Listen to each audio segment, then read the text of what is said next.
evening, ladies and gentlemen. Welcome back to Play the Hits. This is Final Fantasy VI, and Max, we didn't finish spoiling Star Wars, did we? No, we didn't. No, we didn't. Also, I just gotta say, this is one of my favorite songs of the game. Oh yeah, the I love Velt. The Velt music. The Velt is great. But we've got to fix this party here. This Gaw was really just for posterity. We're never using Gaw. Gaw's good, but he was never my favorite either. I know some like because he can have swear by Gaw. He can basically do like Mighty Gaw. He can be a powerhouse if you get the right enemy techs, I guess. But I guess I could see that. I don't care. Right. What do I have Celeste equipped with? I don't know. I've got her with that Esper. Let's see here. Cyan. No, I guess we could level up Cyan a little bit. Yeah, Cyan. Let's do some more magic for. Goddamn. I would say he's worthless, but yeah. Yeah, but we'll have to carry him into the final dungeon. We have to have him for the dream sequence. So right. Actually, instead of Cyan, let's do Setzer because Setzer's down one level. There we go. Now let's fully unequip those not in my party, so that.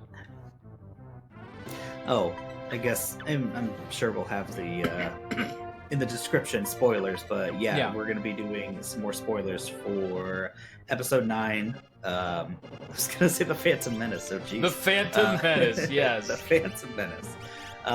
Be ready, bitches. Yeah. Darth Maul dies. Boom. Qui-Gon dead. Palpatine, he's the Emperor. Oh, sorry. Go on. Nah, but yeah, spoilers. Anyway, what was it? We're talking about Palpatine, kind of just being. They ripped that bandit off. Like I love the look of him. It was just like really freaky. Oh yeah, Zombie Palpatine was actually pretty cool. Zombie Palpatine was awesome. Yeah, and they didn't have to explain how he came. It's like he had a throwaway line of like there's powers of the dark side that people would find unnatural. Yeah, bringing that line back. Yeah, that was great. That was kind of cool. They brought a few lines back. Addie noticed something that I didn't. What's that? Is like when we were on our way home, she was like, "Yeah, the lines they brought," which again, that one was one I noticed. But she said with Ben seeing Han, and he was getting choked up, and he was saying "Dad," and Han went, "I know." I didn't even catch that. I know. Dude, I couldn't. That was the one scene of that movie that I just couldn't keep it together for. Yeah. Because Connor was sitting right next to me. He was like, oh God. Man. Yeah. Like, what is happening right now? I heard his voice. Like, I wasn't like, oh, Harrison Ford has to be in this. He's definitely in it. No, and in fact, I didn't think he would be. Oh, yeah? I figured it was going to be all Carrie Fisher. They might surprise, like, they might kind of have a surprise guest appearance or something. You know what though? He wasn't in the credits. He wasn't credited. Really? I swear. That wasn't recycled footage, was it? No, I don't think so. I haven't read, and even if it was, who is it I'm thinking of? Who used to play R2-D2 back in the day? He's not still alive, I don't think. Oh, the little guy. The little guy, yeah, because they credit him. In every movie R2 is in, they credit him. Really? And so it's like, okay, We've just been watching the same footage they shot in the 70s of R2, just like reappropriated. They just got a lot of footage of him. Yeah, right, just meandering around. So, please, that would be hilarious. It's been 9 hours. It's like, no. No, you stay in that trash can. You think you can defy us? Like, what do you mean, us? Big people. Oh, God. Oh, man. Well, we're getting flagged again. Only this time we deserve it. Yeah. No, it's not the best. That's not what you want to hear from anyone. Now, I could be totally wrong. Maybe he was in the credits, but he's definitely not when they're introducing people one at a time at the end. Mm-hmm. He definitely wasn't there. And I was trying to look at as far as characters and the actors in the just regular credits. I couldn't see anything. So, yeah, I think he's uncredited. Really? But, yeah, anyway, but it's like, that's not old footage. Maybe this is one of the big points, right? Where they planned ahead and they got the footage when he was shooting episode 7. Like, that's possible. Yeah, that could be. Huh, I didn't think about that. And I didn't pay close attention to the credits either, so. Oh, that was another thing. I didn't even think about that until just this second. Was there was a scene I thought they were going to go back to from episode 7, and they didn't. When they're on the forest planet, I can never remember the name of, in the bar. Oh yeah. When Han Luke's is like talking to Luke's lightsaber, and like how she got it. That's they don't address that, but also Han was talking to Mose or whatever her name is, and they like cut away. Like he said something like important. there was something. Yeah, there were a lot of like dangly bits that they didn't quite do anything with. A lot of dangly bits, and not in the good way. No, not the kind of dangly bits that I enjoy. No. Yeah, it was goes to your point of they could have done 2 movies probably, and they were trying to maybe a lot of stuff he was planning, like if the direction that J.J. Abrams was taking it with Force Awakens, he was planning to, this is going to be maybe like in the second 8. episode, some of these things were supposed to pay off, and they didn't. None of those things happened, probably. Right. Because I think Johnson that's too bad. I think Johnson, and the thing is, again, he did some things that were like, okay, you have one of the biggest franchises in the world. Yeah. And you're making some pretty brave decisions. Oh, certainly. A lot of them I don't agree with. Yeah, sure. And I think part of it was he had it like in his agenda, like from the beginning, to like slaughter a lot of the sacred cows. So like, I kind of get the feeling that some of those things were intentionally dropped. Like, how did they get Luke's lightsaber? Who fucking cares? It's just a lightsaber. How did what was Han talking about with Maz? Doesn't matter. Han's dead and Rey's a nobody. And it's like, okay, well, and Snoke's a nobody for that right, matter. Yeah. Well, but at the same time, like, and I think I've said this before. Certainly, like, a lot of these things don't matter and they don't have to. But some of the stuff, just for the plot to be cohesive, has to matter. You know, I mean, there was can't definitely all some be things, thrown away. I mean. Okay, I'm not even going to say anything about the bum rush. Yeah, I know. Got it. But, what? I don't know. I think that's... equipped. I think that does damage equivalent to, like, the HP I'm missing or something. Okay. Maybe. I don't know. I'm going to unequip it, though. To see what it is, yeah. The Soul Saber. Even though there's decisions I didn't agree with episode 8, and things I think they could have made better, and things that it was probably like, oh, you probably are just ditching the notes that they gave you, huh? I definitely got that feeling from him. Like you said, he just had an agenda to slaughter some like J.J. cows. Abrams probably like handed him the list of like, okay, here's what I set up, and here's like some ways that you could knock it down. He's like, no, fuck that, fuck you. And I don't think Rian Johnson set out to like fuck things up, but he certainly was trying to open Star Wars up and make it broader than it had been, but slightly at the expense of, some of the things that we all, enjoy about Star Wars. Associate with Star Wars, for sure. What I did like, the decision that I really thought was good, and that they, went back on, was Rey coming from no one. Yeah, and I like that. Yeah, that was in the episode right before this of Untitled Goose Game. God damn it. That's what I meant when I said, did they really have to, undo a bunch of the things that they undo? Like, I don't think The Last Jedi was a weak entry by any stretch. No. And no, I don't think it needed to be,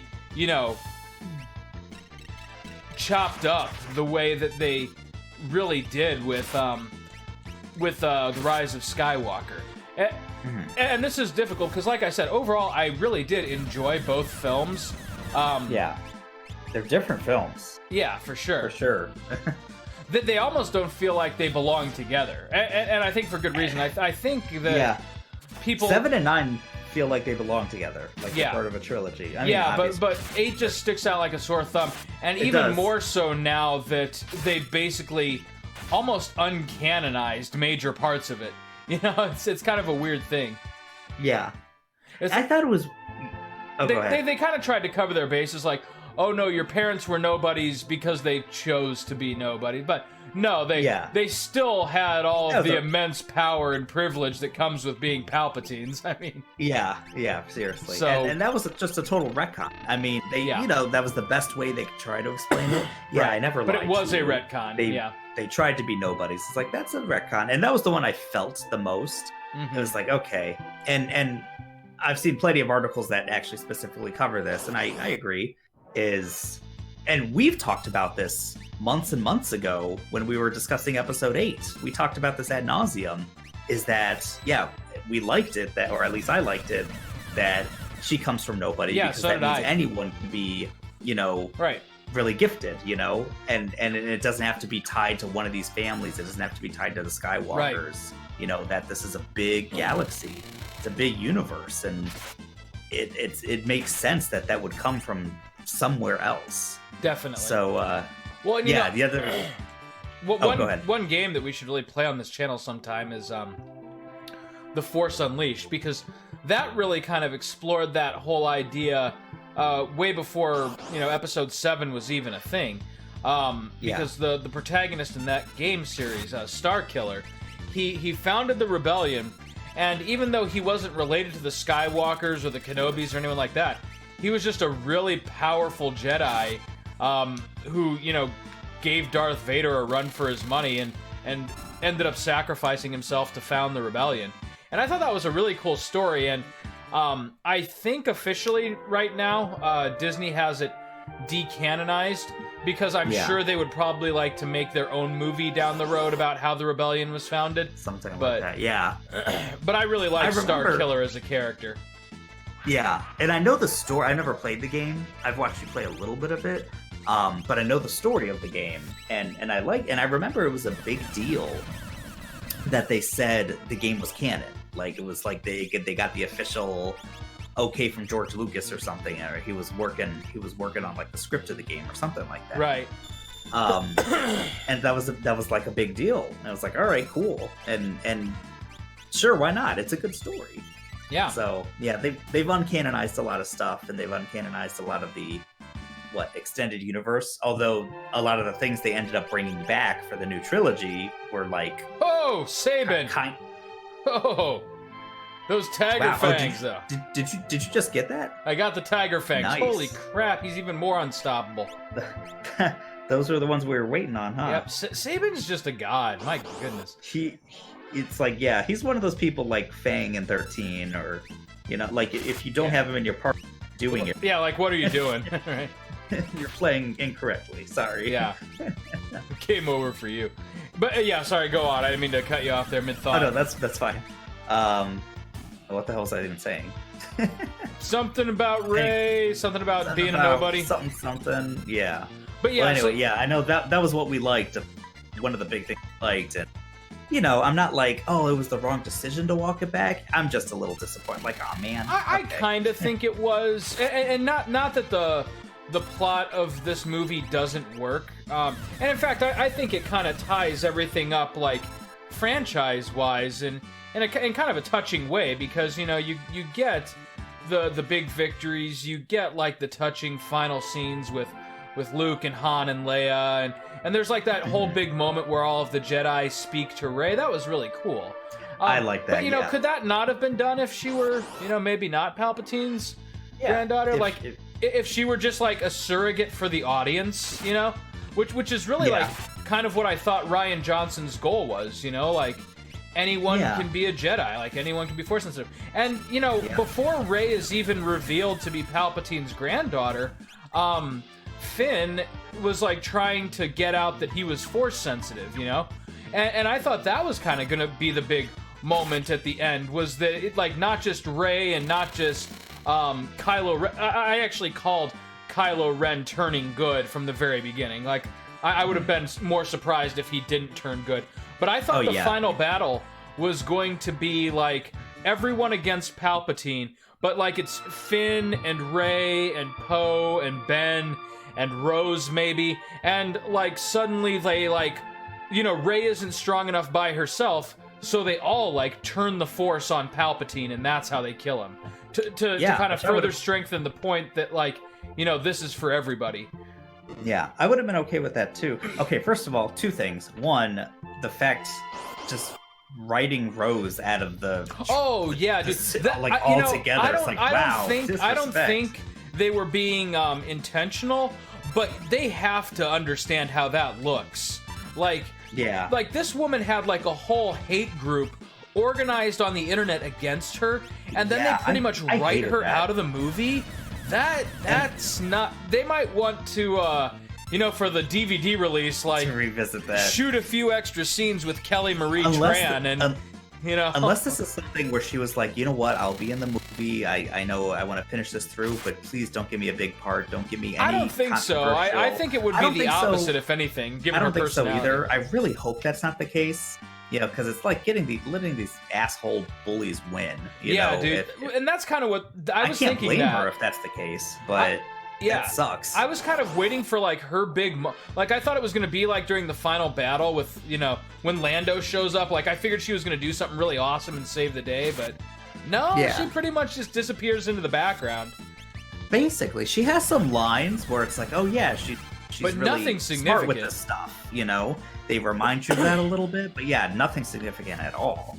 Oh, the second thing I was going to say. They kind of replace her with that other woman, the former stormtrooper, and then they go out of their way to be like, no, we don't need your help. It's like, oh, dude. Yeah, they definitely replaced her with the former stormtrooper lady. Yeah, so they say they had a strong female character, but and not as a romantic interest, because I feel like JJ definitely kind of stayed away from very definite romantic.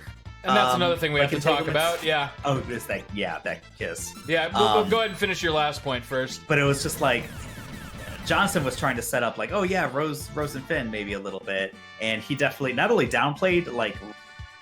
But even just like if Finn's going to be with anyone, maybe it's this person, and him and Rose don't even have like a.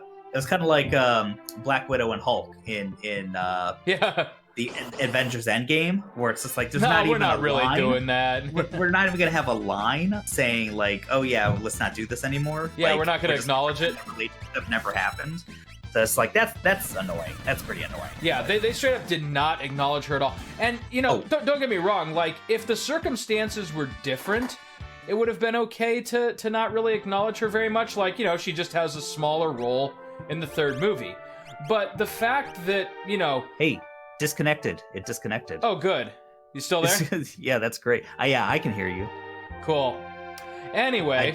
I just don't have the screen anymore. Oh, you don't? Okay, taking a quick pause here to get Max the screening. What the hell's up with Discord tonight? I don't know. It just kicked me off real quick, and then I'm back on, and everything's fine. Okay, there you go. But anyways, so what I was saying was, maybe it would have been fine, like, to turn it out that way, like, if there wasn't that controversy.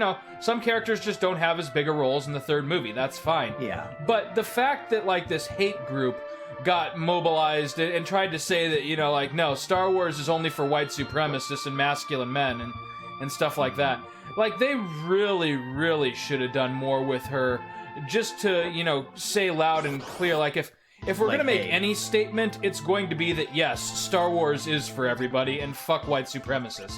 Yeah, hey, fuck you guys. Yeah. You certainly don't have to be political about everything, but if you're going to be political about, fuck white supremacists. Yeah. Like, that's not only okay, it's rather encouraged right now. Yeah, seriously. If you have the opportunity to stick it to white supremacists, then stick it to white supremacists. And I think most people are going to be on your side. Like, if you basically throw shade that way, I think people will actually appreciate it. Yeah. And you'll probably get some good buzz that way, like, too. It would have been great. Good business sense. Is if, like the scene where the Nazi general dies, he's on the hull of his ship and he's like trying to run away. Wouldn't it be great if like Kelly Marie Tran like flew an X-wing like right up to the window, and instead of him trying to escape, she blasts like a laser right into there, and literally just shoots a Nazi. Yeah. I mean that would have been the kind of like nod wink that I would have been on board with. That would have been a huge nod wink. But it would have worked, it would have, like, in the context of everything. Because not only that, because then they could have had that line like, we don't really need your help. And she's like, well, fuck it, I'm going in anyway. And she shoots a Nazi. You know, that would have been great. Yeah. She shoots a space Nazi. All right, now the hard part of the battle. Yeah. Enemies coming from behind. Unless you, yeah. Are you just gonna use an item? Oh, hell yeah. I'm wiping this guy out. I'm gonna let Tara and Edgar do their thing first, but... My god, this poor creature. He's suffering before he's dying. He's already like half dead. Yeah, really, the holy water isn't really necessary, but here we go. No! Goodbye. Doesn't even have a proper death. No, animation. He just fades into nothingness. We got 2 behemoth suits out of that, though, which is suits, so those are pretty good. Yeah, pretty good for Strago and Realm. Yeah. Shadow, buddy. You don't look. Why did they take him to Thamasa? Like, other than that's where his backstory do they know more is? than we as the players do? Mm-hmm. Like they just dug up some shit on Shadow, you know. When he wakes up, this is where he'll want to be, in the place where his life went to piss, you know? Yeah. He's just been laying there for a year. Oh my god. Ever since the airship went down. It's just Shadow's bones, you know? God damn it. Oh. Well, Interceptor led you to them. You want a fetch boy? Right, good job, bud. You just get Interceptor in your party and not Shadow. Hey, why not? All right, I'm cool with that. So to close out this talk on... Oh, go ahead. Oh, I did have one thing. You said something. Finn was trying to say something to Rey that he was force sensitive. That's how I interpreted it, because they don't give you a solid answer. But what he was trying to say, like, oh, Rey, I gotta tell you something. Yeah, and they never addressed that. Right, like the obvious thing is like, I've been in love with you this whole time, but that doesn't fit because he's not. And but it's also like he like kind of had a crush on her, but. Yeah, but it's and I like that at the end, like they're just hugging, and it's like a 3-way, like they're just equals, bros. They all respect each other, right. And it's reminiscent of like the Han, Luke, Leia, right. Trio. Certainly, I like that. Han was boning Leia at that point, but you know, it was that friendship. But so that's how I interpret it. Was that Finn was trying to tell her that, you know, he's discovered that he can use the Force to a certain extent. And was there anything super... I mean, it was fairly obvious he was Force sensitive in this movie. Right. Was there anything that they, like, proved it? Is there anything I missed? Because Andy and I were both like, he seems Force sensitive, doesn't he? It was during the final battle. And they cut the transmission from the radio tower and they put it on that ship. And they don't know what ship it is. And then Finn points it out. And they're like, how can you possibly know that? He goes, I can feel it. And that to me was how they closed that arc, because he never comes out and says what he was going to say. And so if we're just like exploring this as, okay, so what is Finn's arc in this third movie? It's that he's actually Force sensitive and could probably be trained as a Jedi, which also kind of ties up sort of a loose end about him from the first one, which is that, like, how does some like schmuck stormtrooper go toe-to-toe with a trained Sith, you know? Even for a little bit. Like, he's taken on Kylo Ren and he's never even picked up a lightsaber. It's because that he also, like, maybe not as strong as Rey, but he can use the Force. He has the potential. Yeah. Okay. Like, because that was the thing. Like, the canon that they've established with lightsabers under the Disney arc is that, like, really, unless you have, like, you know, superpowered limbs like General Grievous, or are Force sensitive, you really can't use a lightsaber because you'll hack off your own body parts unless you have, like, excellent spatial awareness. So for Finn to pick it up and actually, you know, dance with Kylo Ren for a solid 5 minutes, you know, that was kind of just foreshadowing of him being Force sensitive. Yeah. So, and I think it is pretty obvious. I mean, they're not being, but at the same time, they don't come out and say it. Like, they don't come out and say it. To me, the final battle was them coming out and saying it. Okay. Like, people are complaining about that because, like, they, you know, on the surface, it seems like something that was just dropped, but I think you were meant to read into that, like, oh, that's what Finn was trying to get off his chest, is that he can fucking use the Force. You know? Okay. Yeah, I didn't I didn't see it that way at all. I can understand that, because they don't explain what he's trying to say, and I agree. It's definitely not Ray, I've always loved you or something like that. And I don't think because then it was totally dropped. Yeah. Yeah. If that's what he was trying to say, then they straight up didn't say it. Yeah. It wasn't as subtle as what's her name, Jyn Erso from Rogue One. Yeah. It seemed like she might be Force sensitive. And they were, I think, pretty subtle with that. I actually didn't pick up on that one, but go ahead, I'm intrigued. Oh, with her, it's been a little while since I've watched that movie. It was something like one of the biggest parts was they had to fake out that they were like a Imperial ship or something. And they were going through like a checkpoint. And she rubbed her little kyber crystal or whatever it was she had around her neck. Okay. And she like closed her eyes like she was praying or something. Okay. And then all of a sudden, because it looked like they were fucked, and all of a sudden the person was like, "Okay, you're good." Yeah. Okay. I can see that. So it was kind of like, "Oh, is she Force sensitive?" Like, and I think they were just kind of hinting at it so much that it was so subtle that I think you could draw your own conclusion. It wasn't right. "Oh yeah, she totally is." I think it was like it was meant to make you stop and be like, "Wait a second, did she just?" I don't know. Yeah, with Finn, I think it's obvious. Yeah, Finn is just straight up a Jedi, and he doesn't know it yet. They're trying to tell you, yeah. Yeah. And I like Finn and Rey's story. I loved in having a stormtrooper, and of course, the whole twist of the first movie was that the awakening was in Rey. Which was like, holy shit, that was a pretty good twist. But I did like the idea, like, what I thought would be like the new character. It's a former stormtrooper. Like, that's crazy. That's where this Jedi is going to come from, or something like that. So I like Finn's story a lot, and him being Force was a nice, you're breaking up hardcore all of a sudden. Oh, so weird. You like that Finn was Force sensitive? Yeah, it's a nice cap on his story. Yeah, I agree. So I'm pretty much where you are, and I didn't draw that same conclusion in Rogue One. In fact, what I liked most about Rogue One was that it kind of like showed what the Star Wars universe looked like to people who aren't Force sensitive necessarily. Most people. Yeah. Right. And so, I like that too. And so but they were still like incredibly important. They still made a tremendous difference when all was said and done. Yeah.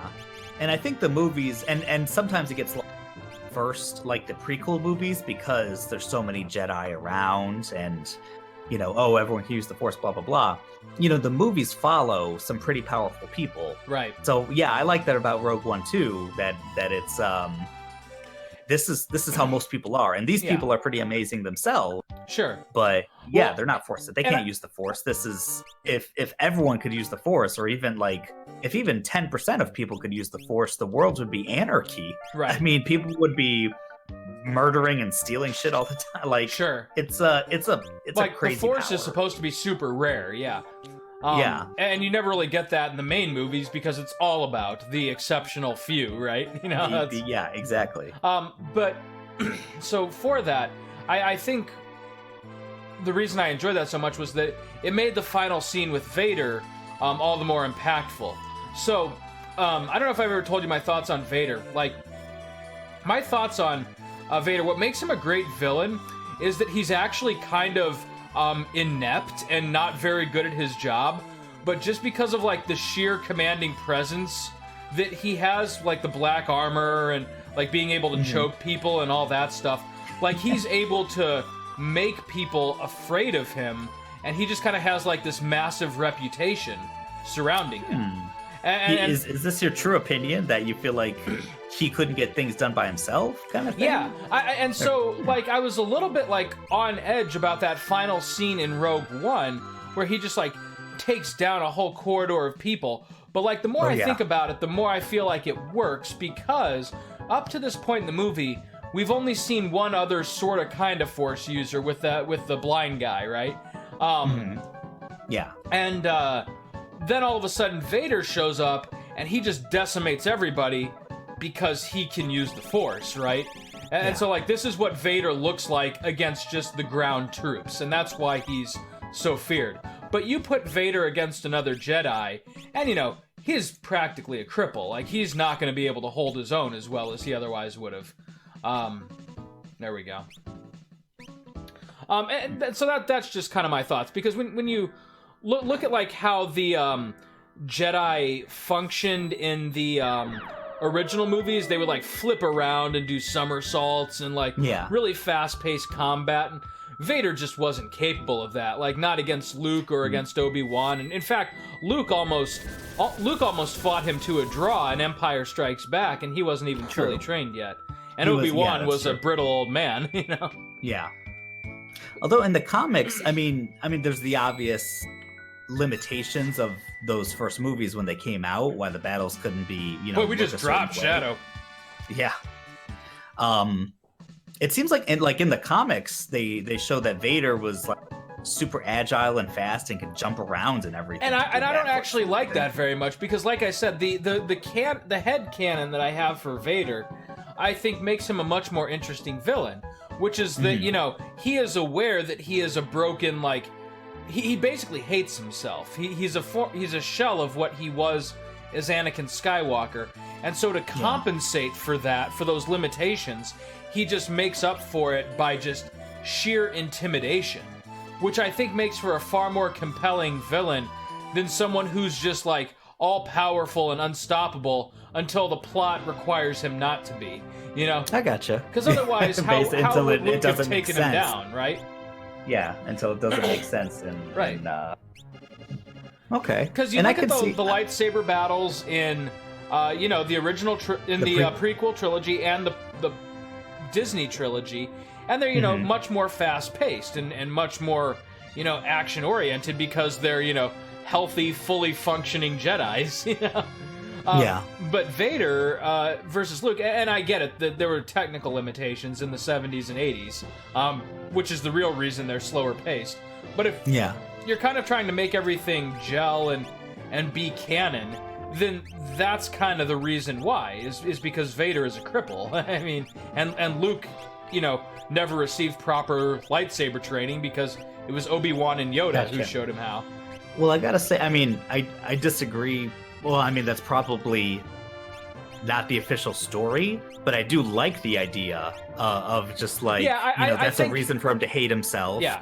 And he uses intimidation and his, you know, his still mastery of the Force to choke people out and be like, oh, no, you listen to me, you know, kind of thing. So coming full circle, here's my actual beef, is I feel like it used to be the official story, but I think you're right. I think now Disney is building up, like, unstoppable, you know, monster Darth Vader. Which is okay, but I don't think it's as interesting as it could have been. Yeah. Didn't I have Which is else like, it's just like Kylo Ren, Vader, they've said, is someone who is kind of... I'm thinking about this, like, he was at war with himself. He was. Yeah. You know? That's why he was able to turn back, is because he always still had the good in him, you know? Even though he really blotted it out and did some, I mean, crazy, terrible things. And I'm thinking about, you saw Christie's post the other day? Oh yeah, the oh my cartoon, God. like Clone Wars? Yeah, they should put you in a room full of Padawans. He goes, nah, I'd kill them. Oh, I'd probably kill them, laughing, and Ahsoka laughs. No, Anakin, you wouldn't do that. And then they show that puppet, like what? No, did they just say that? That was good. Like, I can't believe, I was like, that was a real line. You know, because that cartoon came out after Revenge of the Sith. They had to have known. Oh yeah. They Did Star Wars just make a dead baby joke? I mean, they made a dead kids joke for sure. They straight up did. Yeah, they the show definitely. I mean, I don't know when it started. I think it first started after Revenge of the Sith was already out. But as the show went on, Revenge of the Sith was definitely years old. At a certain point. And like the season 6, like the last season of that show, does a good job of kind of bridge, like almost, because the whole show takes place before the third movie. Right. But they kind of start showing Anakin, like how he could turn, like how he has that potential within him and everything. Yeah. So they did a good job of that. Now, again, I've only seen the first season, a few episodes of the second season, and then a lot of the sixth season, because then I was like, okay, let me skip ahead a bit. Where's freaking HP plus? I only have MP plus 30%. I thought I had HP. HP plus 10, I guess 10. That'll do for now. All right. But yeah, no, I agree. So that was kind of my thoughts on that. So like what I appreciated about Vader was like the myth was bigger than the man, and that was kind of a cool thing, because Palpatine could have electrocuted him at any time. Luke That's basically took him out without really knowing what he was doing. Yeah, I don't know. Now, what do you think of Do you think Palpatine's like overpowered, or is it okay? Oh, Palpatine's totally terrifying. OP. He's OP, but it's like it just makes him a terrifying villain, right? And that's if he's the been thing. whispering. So what everyone thinks is Vader is actually Palpatine. Like Palpatine likes people not knowing his full power, and so he creates the illusion of Vader so that they're all afraid of him, and that like if it ever comes down to survivability, he can just sacrifice Vader and then reveal his true power. Yeah, people can't plot against him if they don't know what he's capable. Exactly. Yeah. And let's go get and Strago. again with this movie. Sorry, go on. Oh yeah, to get Strago, you need Realm first. If that's the next thing you want to do, which I think it's time to do Narsh. Okay. Maybe not the Ice Dragon, but we can definitely get Omero and Mog. Yeah. Nothing left anyway. Only a Moogle. Yeah. Now, coming back with Locke, you'd be able to get, some stuff. Yeah, some treasure. Yeah, but you can definitely, I think, at your level, at least get most of the stuff here. And you can get Tritok, I think, too. Or whatever his name is. Valagarmonda, I think, is Yeah, his. It's like a huge name I can't think of. What the hell was I saying about Palpatine? No, that's okay. Palpatine being OP. He's OP. Yeah, he doesn't want people to know his true power because he can actually get away if worse comes to worse. Right. And that's kind of how he plays it in Return. The reason I think that is because that's exactly how he plays in Return of the Jedi. We know from Revenge of the Sith that he's actually a really capable fighter, but he lets Vader do all the heavy lifting because he wants Luke to think he's just a brittle old man and like to be like, not openly antagonistic against him. He wants to turn him, not kill him. Yeah. And only when Luke, it becomes clear that Luke isn't going to turn, that's when he tries to kill him, yeah. Yeah. What do you think of, because, obviously Palpatine was playing a long game. It's just like, hey, kill Rey, and then it's I actually wanted you back here. And then it was twisty number 3Z was I actually wanted you both here, Well, so that's the thing. So part one was I was a little confused about that because, like, why would he order Kylo Ren to kill her if he needed her? And my only thought there is, maybe he figures that he's not going to be able to kill her. He's going to bring her back. Or that he knew the whole time what was in Ben's heart. And he knew exactly what he was going to do. That's my take. That I can figure. But then the second part that you mentioned was like, it turns out I need you both here at the same time so I can absorb your Force connection and, use it to give me life. Yeah, I want your opinion on that. I think that was like a happy accident for Palpatine. Okay. I don't think he knew that was coming. And that's what I was... See, my thought is different on that. He was really trying to get Rey to kill him. Okay. Like, he thought that his legacy was going to be, having her take the throne. But he's like, oh, okay, cool. I guess I can just be the emperor. Inside of her. Yeah. Yeah. And that was my thought as the movie was going. And then when Ben made it there and he took them both, for me, it was like a twist. Like, oh, this is actually what I wanted the whole time. Like, that's how smart he is. That's how much he can see. That's how transparent people are to him.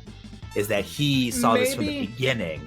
But that doesn't gel with like how it ended then, because ultimately that exact thing is what ended up destroying him, because then Rey didn't have to getting his corporeal form back.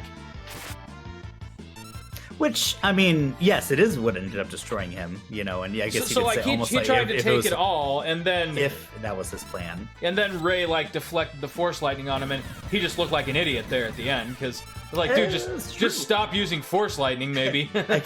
I can't argue that. That's true, and maybe it was like the only reason he wouldn't have stopped using Force lightning is because it was the only trick he had, and he needed to survive at that point. Like, his plan shifted from, okay, let's at least preserve the Sith forever with Rey, to, okay, I will reign forever. And then he began to be afraid of not reigning forever. And so he blew himself up by accident, I guess. I've read a couple articles, and it seems like the ones that actually address this agree with you. That it's just like, he wanted to live on inside of Rey. I'm sure the dark side of the Force, again, like some of the crazy things you can do, is maybe he could even exercise some control over her and be her. Because that's what he was saying. Like, he was all of the Sith in one. Yes. Like, you could hear the voices of the other Sith. So he would have been one of those voices. But instead, he realized, okay, so instead of Rey, it can be me. And then he wanted it to be him, so he tried to kill Rey. I want to, because my thought, my feeling is still just like he was doing this the whole time, and I don't think it was a happy, but I totally see it. And most people, it seems like, at least from what I've read, most people agree with you. I was going to say, though, the only reason I disagree with you on this one is if it was his plan all along, then he just straight up shit the bed, like right there at the end. Totally true. Totally true. He just had like a really bad senior moment and blew himself up. And then the idea of like, why don't you just stop using Force light? Like, why don't you? Like, you're already being electrocuted and you can't stop? That's my thought. Is the reason he didn't stop is because he was desperate at that point. Yeah. That's the only thing that makes sense to me, because otherwise he just gave Rey the fight. Yeah. Maybe my thought is that he could still break through it. It was still like a no, if I just keep being stronger. Yeah, like he did with Mace Windu. Like, he basically, he exhausted Mace Windu doing the exact same thing. Although it cost him a bit. Right. That hurt him too. Yeah, but that's kind of an interesting loop too, because you're right. That fight with Mace Windu is what made him all creepy looking. And then, and he only had the one lightsaber. Right. She ended up having two, and that's when she had the upper hand. Right.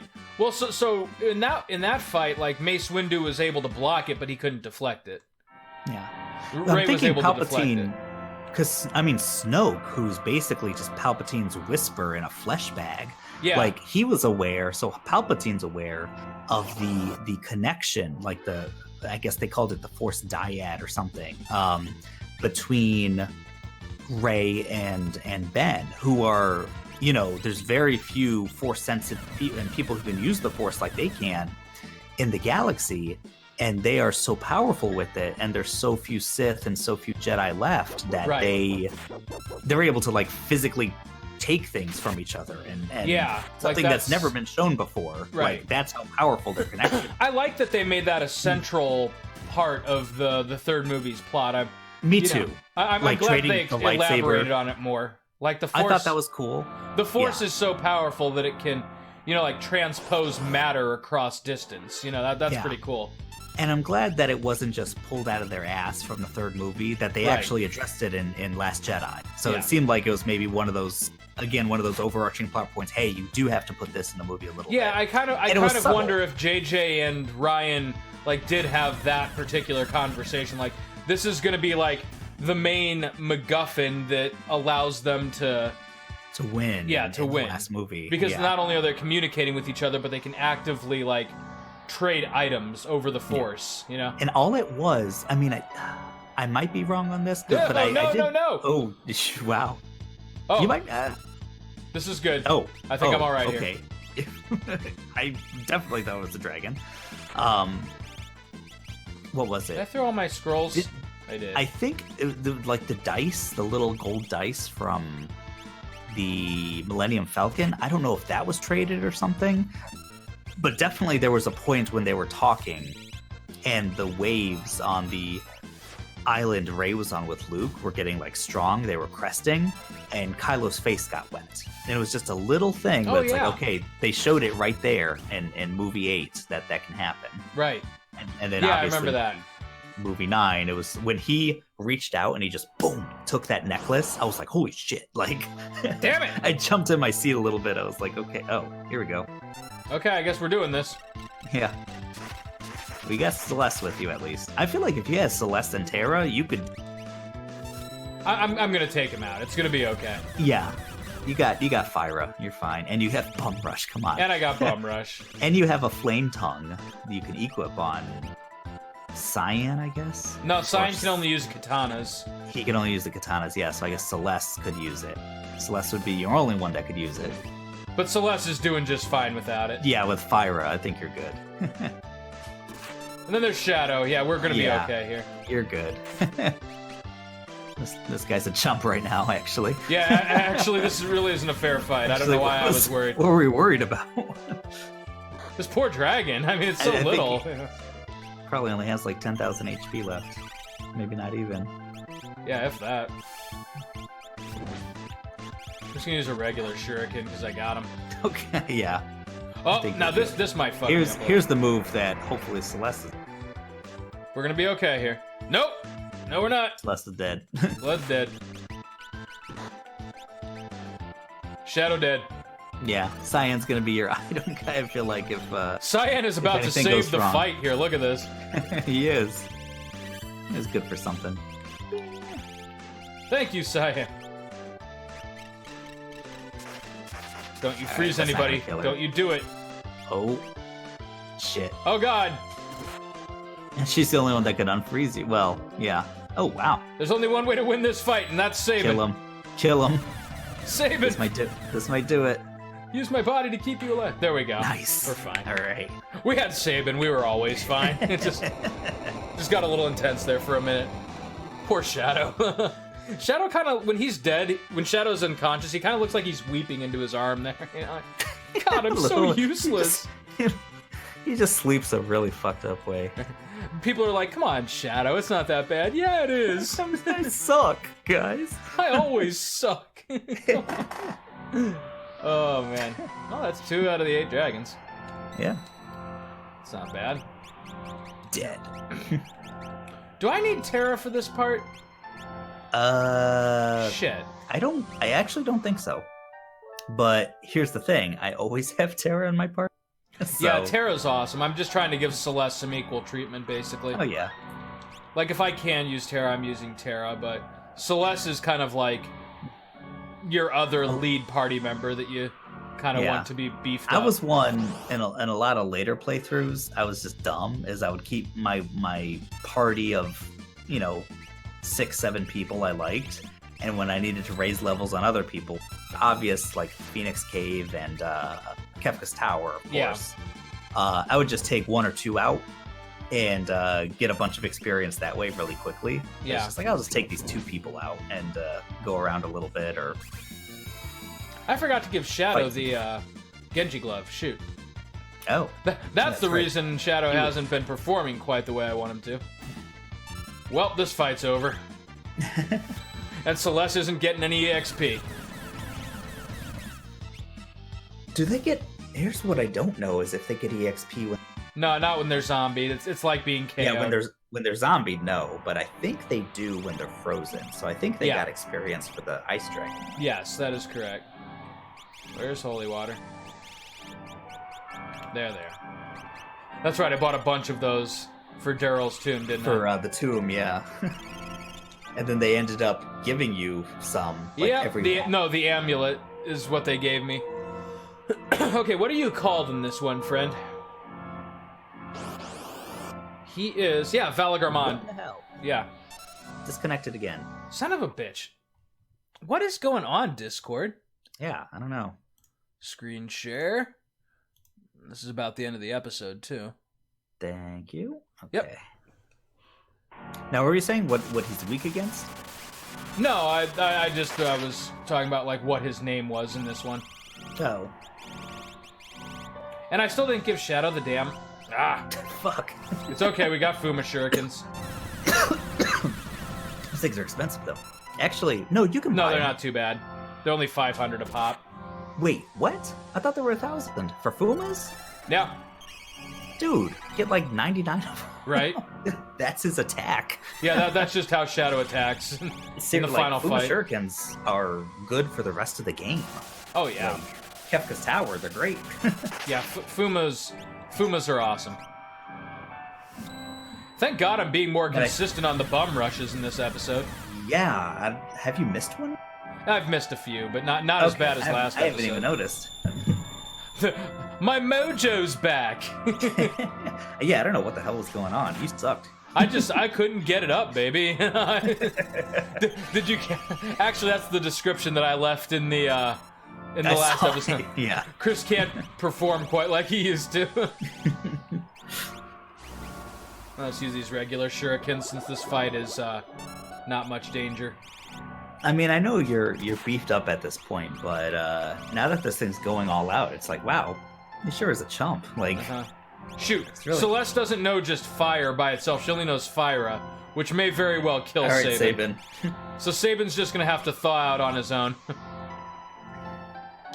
Does anyone know fire?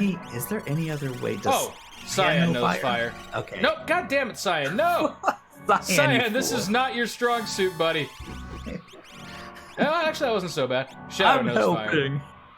Thou art helping. I'll help us, thou. Well, that was kind of nice. When they're frozen, ice spells actually heal them. And there it is. Oh, I guess Fyra wouldn't hurt him. Right, because he's frozen. It doesn't do it. Yeah. I guess that makes sense. But you would think, I mean, only in this game. I feel like in another game, kill him. Right. Yeah, the stakes are... You know, this game put, like, a lot of thought into, like, its status effects and everything. More so than other ones. It's not a necessarily complicated game, only because you don't have to learn everything. But there's a lot of tricks. There's a lot of tricks. Now, you could just be like, here's the Genji glove, I'm going to level up. And you could do that. Yeah. But there's a lot of rules to this game. A lot of little things that this overpowers this, you can't do this when this is happening. It's interesting. Yeah. Oh. And, like, some are, like, even straight up game breaking, like Vanish and X Zone. Oh, that's true. Yeah. Yeah, and it had its share of glitches too. Yeah, and I think wasn't that a glitch technically? I love this. He's just it's almost like he's coming off bad bender. Yeah, right, like, oh my god. It's just like, oh dang, that war is still 1,000 years. Oh boy. There's an opening in the cliff. What the hell? Hop into it? Oh, that's right. Shoot, I didn't get Mog. Here's the big Mog's down. Umero's down here. Umero's down here, and yeah, I need Mog for Umero. Mog, shit. Okay, well, can you get out immediately? Yeah. Oh, I'm dumb, though. Well, you can get some treasure. I don't know. Oh, and you know what? Then you just don't have to do this again. You do this, you fight the enemies, you go get Mog. Yeah, and then we can come right back, yeah. Yeah, but you get the Moogle Charm when you get Mog. And then you can just equip it and skip through this, since you've already done it once. Yeah, that's true. It's not bad. It's somewhere, the Moogle Charm's hidden, I think. Or maybe it's in a chest. But I feel like you just click around the hay until you get it or something. Yeah, you're right. But I might be wrong. It might be in a chest. Either way, it's in the room Mog's in. Yeah, you're right. I'm spacing out on where that is, too. I still haven't equipped that damn Genji glove. It is. That's the thing about Final Fantasy VIII. That's one of the best parts is when you get that link Sid gives you. You fight that thing right away. Once you learn the half random encounters and then the no random encounters. Yeah, that's nice. Okay, then you just... If you're cheating that game, how you're supposed to... I always do. Yeah, then you just put on no random encounters for the game. And then you don't level up anymore, but you still collect magic, which makes you pretty much unstoppable. Yeah, and you throw those sweet tornadoes, and then flares, and then Ultima. Right. Yeah. That game's fun. You can break that game hard. That game, and it's fun to break. I think they encourage you breaking it a little bit. They made it possible. Oh boy. Whoa. Oh no. That's right. The strategy guide was extremely helpful for this part because it showed you where all those stupid holes in the floor were. Oh, Gauntlet. That's a good one for Cyan. That is a good one for Saya. Yeah, there's certain people. I mean, the that are thing better is off that without a shield. Yeah, that's the thing is I think the shield is one of the glitches of the game.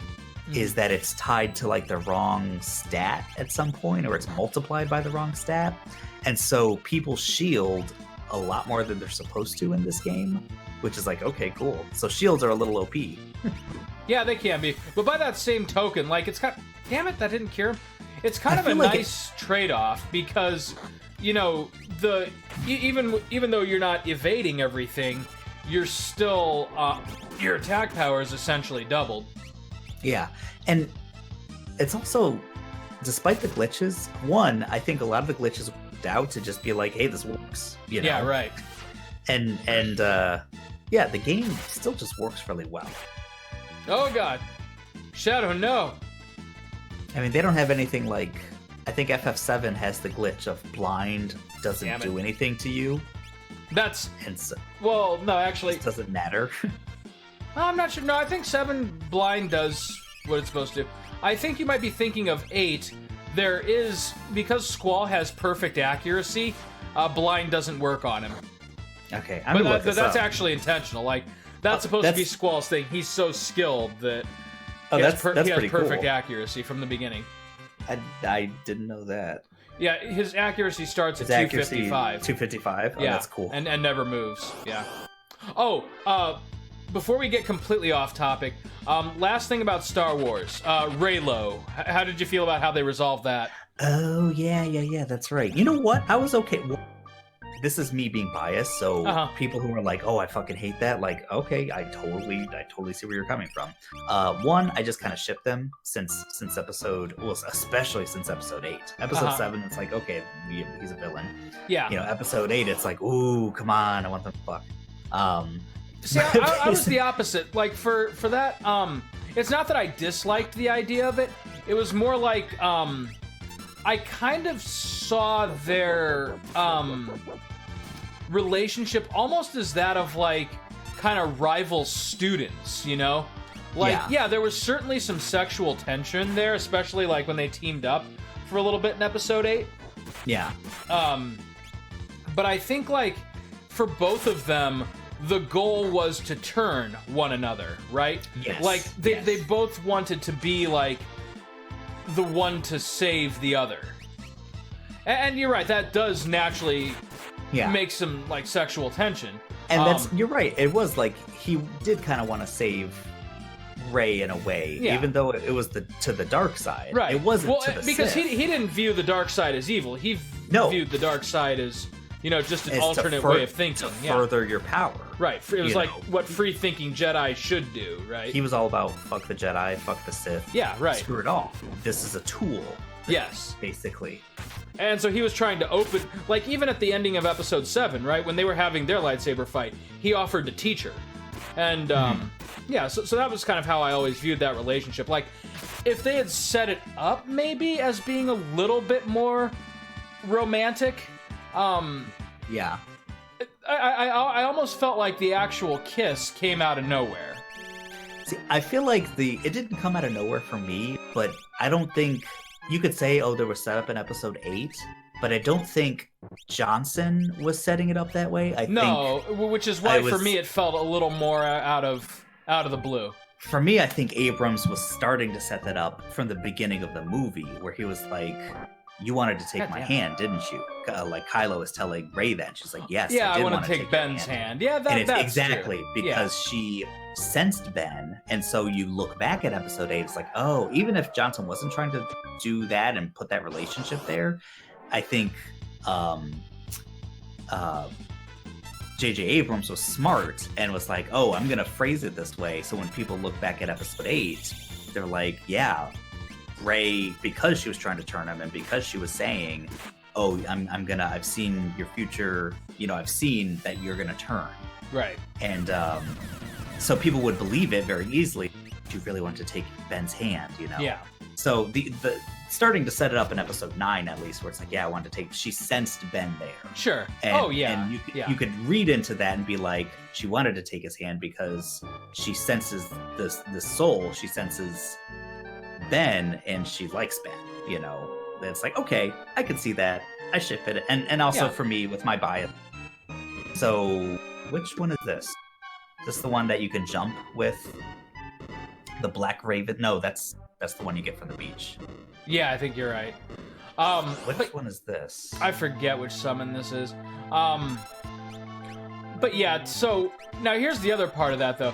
So like if they were like intentionally setting this up all along as, you know, a somewhat romantic relationship, then, you know, 2 seconds later after they kiss, Ben just dies.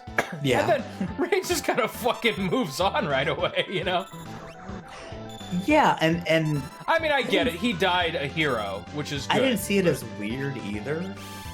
It was almost just like this was supposed to happen well, again, God damn it. what Leia saw when she was getting trained, she saw in her like visions the death of her son. Right. And that's why she quit being a Jedi. That was a cool part, actually. Leia turned out to be a Jedi. That was nice. Yeah. I appreciated that a lot. I like that a lot too. And it's just like, they just kind of threw it in there like... Yeah.